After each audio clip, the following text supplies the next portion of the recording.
Hey guys, welcome back to my channel. My name is Alyssa, and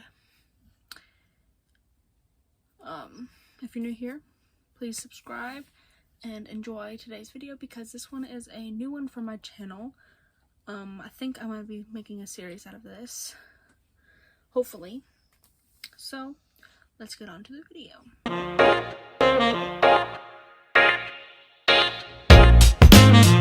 Okay, so today I'm going to be reviewing 4 books that I read in January. Even though this will be posted, I think, Monday. And today's the 28th of January. So, oh, these are kind of dusty. Anyways, I read 4 books in January. So I'm planning on reading 4 more books in February. I already have 4 books picked out. You will find out at my review at the end of that month. And these books are going to be put back at the library because I got these at the public library. My other 4 books are from my personal collection. I never got to read them, so that's for next month's video of this. Hopefully I'll be doing a review for those also. So my first book that I am going to be reviewing is Trailer Trash by Denise Swank. Yeah, Swank, and it's the first one in the series. The Neely Kate Mystery number 1. There's 3 books. This is the first one. So this one is about a girl named Neely Kate Colson, because she, I'll just read the back for you. Neely Kate Colson's life is a carefully built house of cards, and now her newly discovered half-sister is threatening to collapse it. While everyone thinks Kate Simmons, because Simmons was her born name, I believe. Stop it. Was neutralized when she was incarcerated in a psych ward. I don't know. She was. Oh, Kate Simmons is her half sister. Neely Kate knows better. Her sister has been sending her letters threatening to expose her past, only Neely Kate has stuffed so many secrets into every available crack and cranny, and she has no idea which ones could be dragged into the light. Growing up with an abusive, drug-addicted mother taught Neely Kate to play the game, to be whoever she needs to be in whatever situation she finds herself in. But thanks to her best friend Rose, she discovered she mostly prefers being herself. For the first time in her life, she has a lot to lose: a job, a plan for the future, and an adoring half-brother who happens to be the chief deputy sheriff of Fenton County. Topple one card down and all of them will fall. Everything she's built could be lost in an instant. Neely Kate knows she needs help, but when she reluctantly turns to Rose's bodyguard, Jed Carlisle, she faces a far more dangerous threat, only this time her heart is on the line. So it is a mystery and romance, but the romance, like the spice, well, I recommended this one as a 3 out of 5. It was a very slow start. I didn't get interested that well, but the second half I was more interested because of her life and from her past, and it'll tell you all about her past. The spice level, I believe, is just a 1 out of 5. Not that low. It's a very low because there's some spice. There's like one spicy spot, but like no, you know. So I'm hopefully get the other 2 books to read in March. I want to read the other 2 books in March. So I'll get this one a 3 out of 5. Just because of the interesting and the spice level wasn't really my thing. So next book. The next book is The Gambler, The Wedding Pact. This is the 3rd book in the series. I didn't read the first 2. Well, there's 4 books. So the first two are about her two best friends, I believe. Oh, sorry. But this one's just about, oh, this one's also by Denise Grover Swank. This one's about a girl named Libby St. Clair. And let me read the back. Libby St. Clair believes in fate, so much so she's willing to pin everything on a curse of a fortune teller placed on her and her two best friends when they were kids. The curse that each of them will marry before 30, have a disaster of a wedding, and end up with a man other than her original fiancé. It has come to fruition for both of her friends, who are now deliriously happy.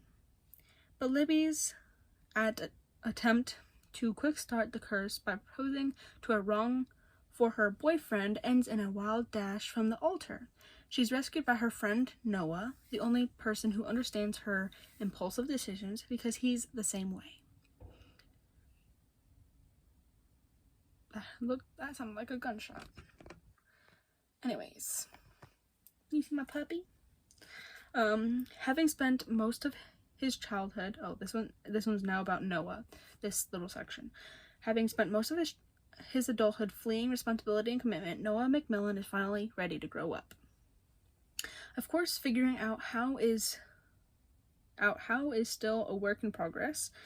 When he realizes he's in love with Libby, he flies to Kansas City to put a stop to her wedding, but Libby's already pulled a runaway bride. Eager to cheer her up and prove that he can be the man she deserves, he takes her on a madcap car trip that will bring them all the way to the city of sin. In Vegas, those who risk it all either win big or lose everything. So what will happen if Libby and Noah take a gamble on love? So this one, the spice level on this one, I would give a 2 or 3 out of 5. There are really good scenes in here, but I would give this one a 4 out of 5, just because it was a slow start, like the first quarter. The other 3 quarters was great, so that's why I gave it a 4 out of 5. But I love this book. I would love to find if the other 3 books actually are at the library, the public library, but this one's, obviously really good. So I would recommend this one as well. The third book I read, and it's called The Heart Principle by Helen Hoeing, I believe. I know this is like the 3rd book in a series. I also have the first one, but I read this one before that one. So, this one was a little slow start. It is probably not bad. It's probably best if it's a teenager, like a older teenager recommendation, because of the nature of it. I think would understand it more, in my opinion. So I'll read the inside of what it says it's about. When violinist Anna Sun accidentally achieves her career success with a viral YouTube video, she finds herself incapacitated and burned out from her attempts to replicate that moment. And when her longtime boyfriend announces that he wants an open relationship before making a final commitment, a hurt and angry Anna decides if he wants an open relationship, then she does too. Translation. Translation. She's going to embark on a string of one-night stands. The more unacceptable the men, the better. Okay, now it's about this other dude. That's where tattooed motorcycle riding Quan Diep comes in. Their first attempt at a one-night stand fails, as does their second and their third, because being with Quan is more than sex. He accepts Anna on an unconditional level that she herself has just begun to understand. However, when tragedy strikes Anna's family, she takes on a role that she is ill-suited for, until the burden of expectations threatens to destroy her. Anna and Quan have to fight for their chance at love, but to do that, they also have to fight for themselves. So this book, I believe I gave a 4 or 5 out of 10. 5. 4 or 5 out of 5. And it is also a romance. I would give the romance I like the spice level, a 3 or 4 out of 5, in my opinion. I really like this book. It was just really great. I thought I wouldn't like it because of the first one, like how it's set up. It has 2 different parts in it, but I actually really like this, and I really like that each chapter either is Anna's perspective or Quan's perspective. I really like those type of books, and I just, so I would recommend this book. Now, the 4th and final book that I read in January of 2023 is The Kiss Quotient. So I wasn't really interested in this one just because of, I don't know, I just didn't connect with them, I guess. But I'll read the back. I think I gave it a 3 out of 5. So, Stella Lane comes up with algorithms to predict customer purchases, a job that has given her more money than she knows what to do with, and way less experience in the dating department than the average 30-year-old. It doesn't help that Stella has Asperger's, or that French kissing reminds her of a shark getting its teeth cleaned by a pilotfish. Her conclusion: she needs lots of practice with a professional, which is why she hires escort Michael Fan. With the looks of a K-drama star and the martial arts moves to match, the Vietnamese Swedish stunner can't afford to turn down Stella's offer. And when she comes up with a lesson plan, he proves willing to help her check off all the boxes, from foreplay to more than missionary position. Before long, Stella not only learns to appreciate his kisses, but to crave all of the other things he's making her feel. Their no-nonsense partnership starts making a strange kind of sense, and the pattern that emerges will convince Stella that love is the best kind of logic. So I would give the spice level maybe a 2 or 3 out of 5. So that was the last book that I read, and I would honestly recommend it, but it wasn't just, it was like a different type of book. I think it also has the same feel as the first one, where, the one before, of the different perspectives, I believe. Kind of. But it's mixed into the perspectives are in each chapter, I guess. But other than that, I would recommend it.